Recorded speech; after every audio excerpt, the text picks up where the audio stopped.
In the quiet suburbs of Sacramento County, residents believed they were living the American dream. Tree-lined streets, kids riding bicycles, windows open at night because nothing bad ever happened here. But in the summer of 1976, that dream cracked. At first, it was little things, things people brushed off. A backyard gate left open, a screen quietly removed from a bedroom window. Footsteps heard in the yard, but no one there when the lights came on. Police told people it was raccoons, bored teenagers, maybe a prowler, nothing more. But then the phone calls started. Late at night, women alone in their homes heard the phone ring, and when they answered, nothing. Just breathing, slow, controlled, as if the caller was studying their fear through the receiver. Across Rancho Cordova, Carmichael, Citrus Heights, these strange reports piled up. Residents didn't know it yet, but this was the beginning of one of the most sadistic criminal sprees in American history, and the man responsible had already chosen his first target. The Snelling family lived in a peaceful home in Visalia. Claude Snelling was a respected journalism professor, a quiet, intelligent man who only wanted to protect his family. But at 2 a.m., a masked intruder slipped through their yard.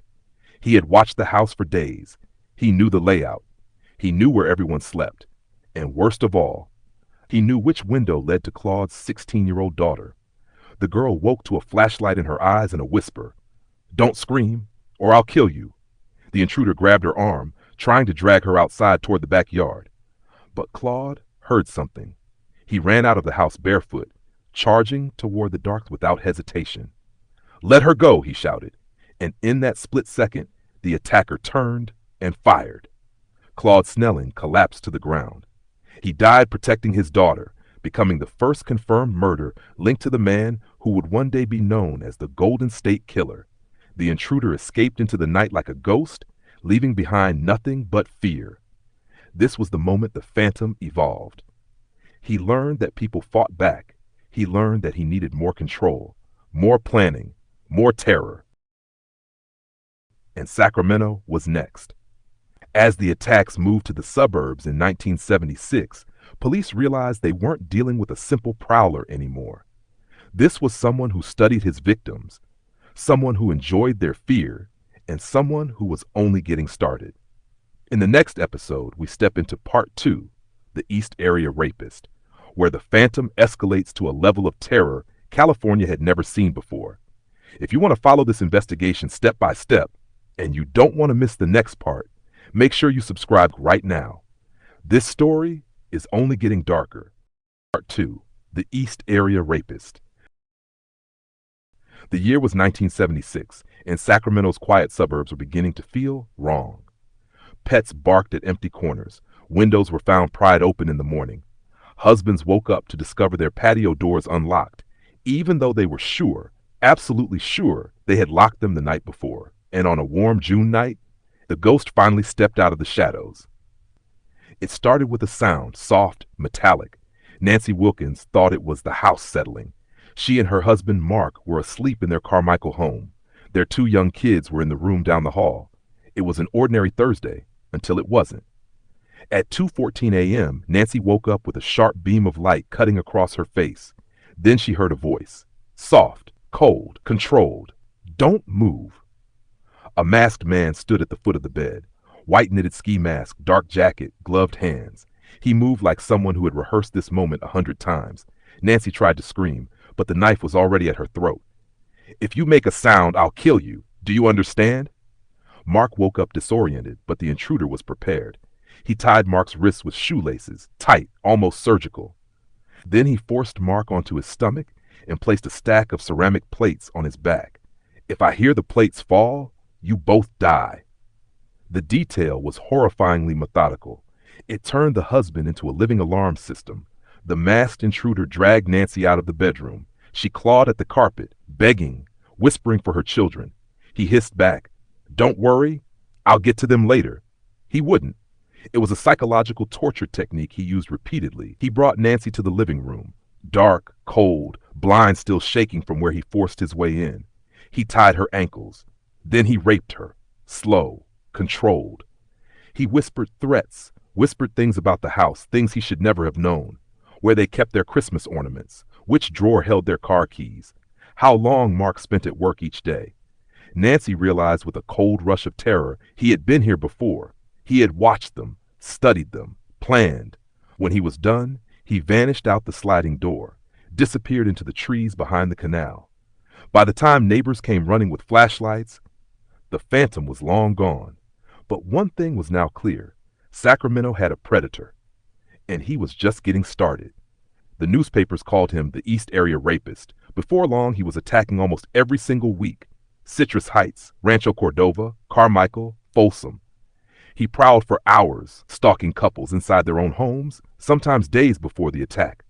Victims later recalled finding footprints outside their windows, dogs barking at nothing, phone lines cut, strange hang-up calls at dinner time.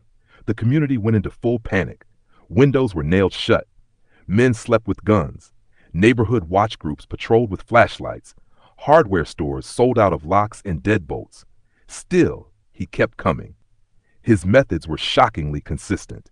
He slipped in through sliding doors, tied the husband first, stacked plates, cups, or bowls on his back, forced the wife into another room, raped her repeatedly, and whispered details about her life that made her feel like he lived inside her walls. Sometimes he stayed after the attack. He ate food from the fridge, drank beer, stole pennies and jewelry, but left cash untouched. It wasn't about money. It was about dominance, control, terror. By early 1977, he had struck over 20 times, 20 families whose lives would never be the same. One night in 1977, he targeted a couple who fought hard.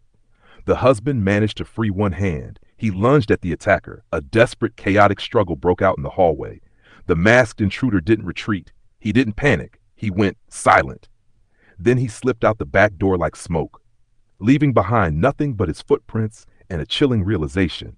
He was evolving, learning, adapting.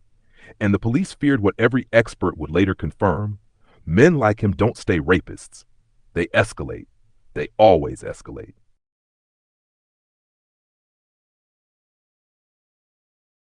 A killer emerges. The move to Southern California. By 1978, the East Area Rapist had already terrorized Sacramento. But then, the attack stopped. Just overnight. No warning, no clues, nothing. People wanted to believe he had been arrested for something unrelated, or fled the state, or maybe even died. But inside police departments, detectives had a darker theory. Predators like him don't just disappear. They transform. They escalate. And in 1979, almost 400 miles away in Santa Barbara County, he resurfaced. But this time, he wasn't breaking in to assault his victims. He was breaking in to kill them. December 30th, 1979, Goleta, California. The holidays were winding down. Families were away on trips. Houses sat quiet in the cool coastal night. Inside a small condominium, Dr. Robert Offerman and his girlfriend, Deborah Manning, a clinical psychologist, were spending the evening together. Warm lights on, wine glasses out, plans for the new year. Around 11 p.m., a slight scraping sound echoed from the sliding glass door. They didn't hear the lock pop. They didn't hear the door roll open. They didn't hear the masked man step inside. But minutes later, everything changed. Deborah heard the first sound. Robert shouting her name, a thump, a struggle. When she reached the hallway, she found Robert wrestling with a masked intruder, tall, lean, holding a gun with one hand and a flashlight taped to the barrel. Robert tried to fight back. He wasn't willing to be another victim. But this wasn't Sacramento anymore. And this wasn't just a rapist. The intruder shot Robert, once through the torso.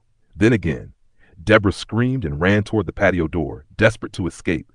He caught her, dragged her back inside, and shot her too. Neighbors heard the gunshots, two, then another two. But by the time they came outside, the killer was already gone. He had vanished into the greenbelt behind the condo, leaving behind footprints, shell casings, and the terrifying proof that the East Area Rapist had evolved. He was now the original Night Stalker. Los Angeles and Santa Barbara detectives struggled to understand the new pattern. This killer wasn't only methodical, he was escalating with precision. His attacks had changed. He entered silently. No taunting, no talking, no theatrics. He struck couples. Never random. Always planned. He killed quickly. No prolonged torture like before. He disappeared without a trace. Investigators didn't connect him to the Sacramento Rapist at first. Why would they? Rapists rarely become killers, and killers rarely move with such surgical confidence. But he kept returning. March 1980, just 3 months after Offerman and Manning, a similar neighborhood, a similar quiet night. Charlene and Lyman Smith, newly married, deeply in love, planning a case the judge was working on, looking forward to their future. But their home was broken into with the same silent precision. Charlene was found assaulted and murdered. Lyman was beaten to death. The killer used a log from their own fireplace, and the brutality shocked even seasoned investigators. They began to notice something chilling. He attacked couples, but always controlled the scene, always dominated, always disappeared. Santa Barbara County issued warnings. Neighborhoods organized patrols, but the killer was always one step ahead. By late 1980, he drifted into Ventura and Orange County. The pattern continued. The Harringtons, the Withuns, the Domingo Sanchez case. Couples found murdered inside their homes, each scene staged with the same chilling precision. Bed sheets used for ligatures. Husbands attacked first. The women, always brutalized, always the center of his rage. Residents began installing new locks, motion lights, even dogs. But he moved like smoke. He watched his targets for days, sometimes weeks, and when he struck with purpose. This wasn't random violence. It was a campaign, a ritual. One couple nearly survived. In Goleta again, a man managed to slip his bindings and flee through the backyard. He sprinted toward the street, screaming for help. Neighbors came outside with flashlights, but the killer was already after him.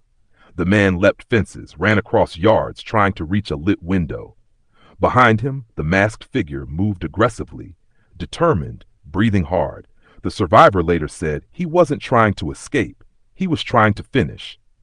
Only the sudden appearance of multiple neighbors forced the killer to vanish into the night. It confirmed what detectives feared. He was no longer just a rapist. He was a full-fledged serial killer, one who treated murder like a craft. By the end of 1981, Southern California lived in fear of a ghost no one could identify, a man who changed names every time he struck, a man whose violence was escalating with deadly speed. Part 4. Vanishing into Thin Air. For years, Californians lived with a fear that crept in through their windows at night. By the early 1980s, detectives across the state were drowning in reports, evidence bags, and witness statements, all pointing to the same invisible predator who moved like smoke between counties.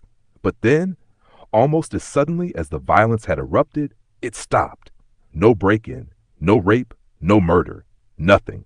A killer who had terrorized Northern California as the East Area Rapist and then Southern California as the original Night Stalker simply vanished. But monsters don't disappear, they hide. During the early months after the last known murder in 1986, the killing of Janelle Cruz, an 18-year-old whose home he entered on a quiet night, investigators thought the silence was temporary. He had paused before. He had shifted locations before. He had changed patterns before. So they waited. A month passed, then 6 months, then a year, then 2, and still nothing. Police began examining theories. Maybe he had been arrested on unrelated charges. Maybe he had died. Maybe he had moved to another state and started again under a different name. But no similar crime showed up anywhere in the country. It was as if the earth had opened and swallowed him whole. Meanwhile, survivors who had built their lives around locked windows and deadbolts found themselves living with a different kind of fear, the fear of not knowing. Many described sleeping with lights on for years, even decades. Some installed alarms long before alarms were common. Others moved far away from California entirely. But the question never left any of them. Where did he go? Detectives were asking the same thing. Across Sacramento, Contra Costa County, Ventura County, Orange County, and Santa Barbara, investigators met in rooms stacked with files, each team convinced they were dealing with different offenders.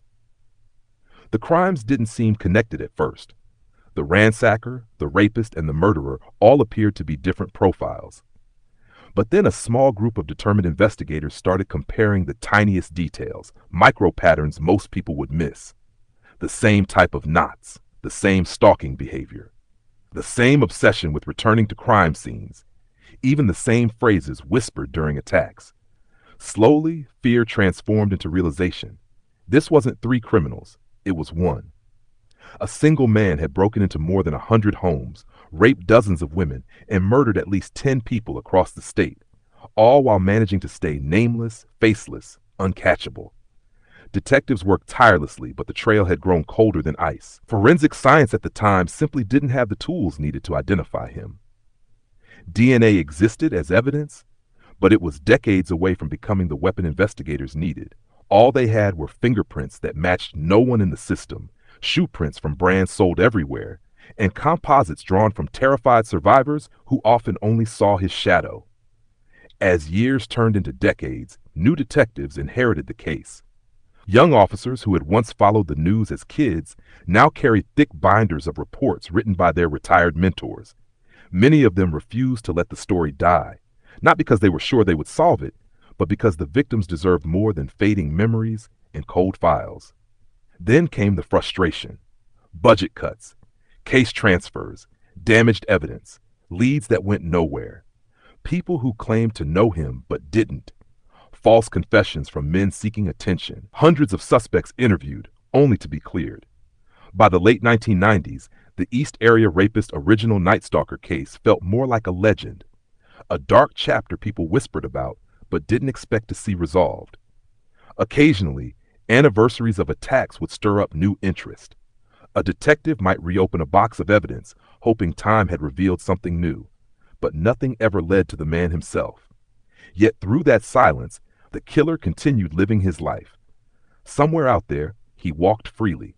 He bought groceries. He drove to work. He celebrated holidays.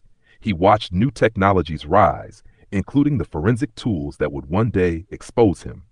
He watched crime documentaries about himself, never knowing when the past might knock on his door. But the world was changing faster than he realized, and the evidence he left behind, the DNA he thought was invisible, useless, impossible to trace, was quietly waiting for the future to catch up. He had vanished, but the evidence never did.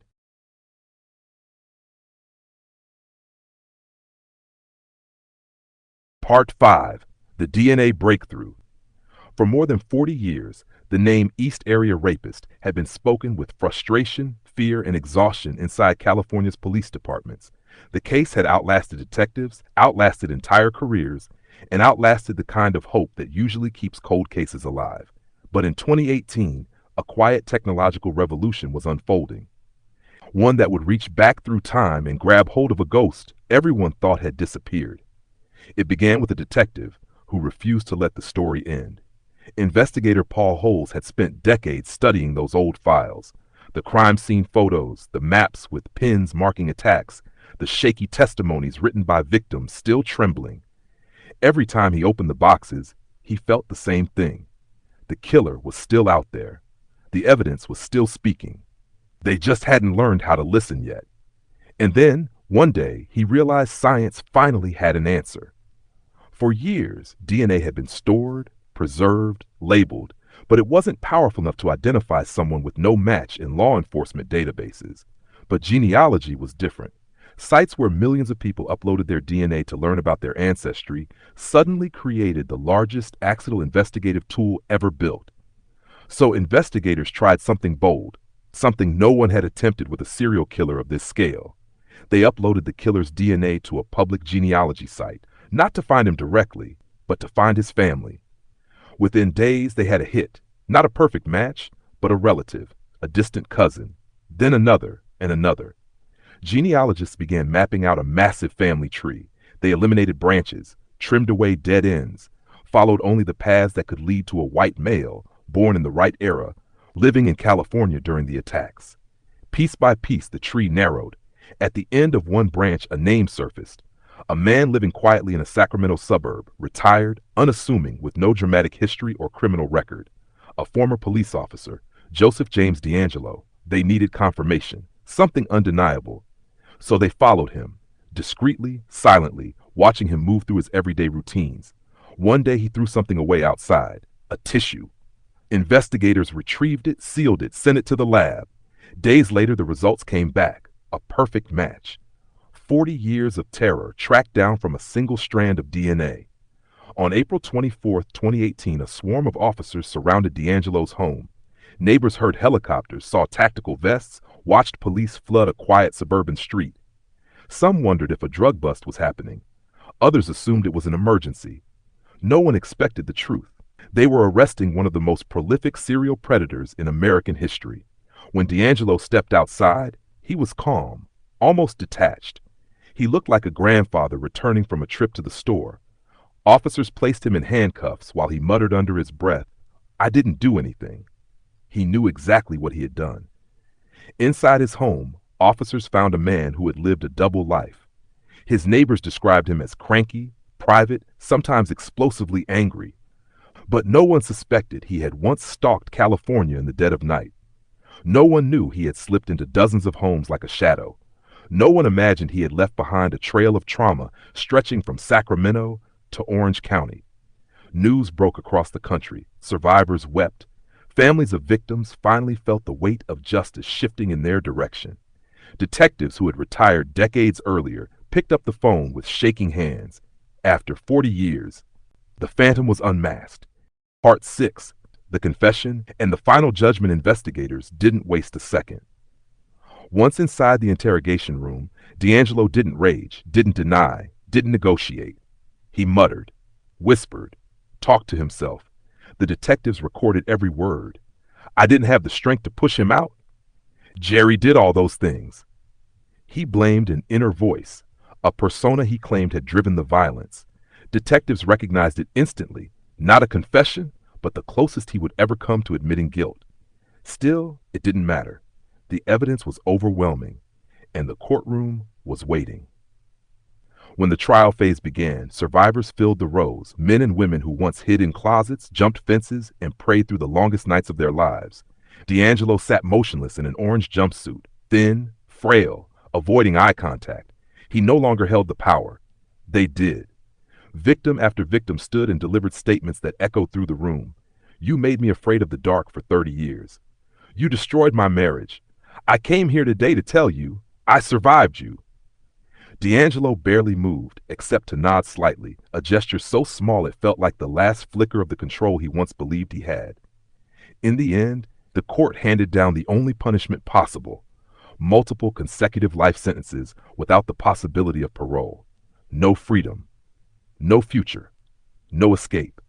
As he was wheeled out, one survivor whispered, "Be afraid every night, the way you made us afraid." And for the first time, justice closed the door on the Golden State Killer. Permanently.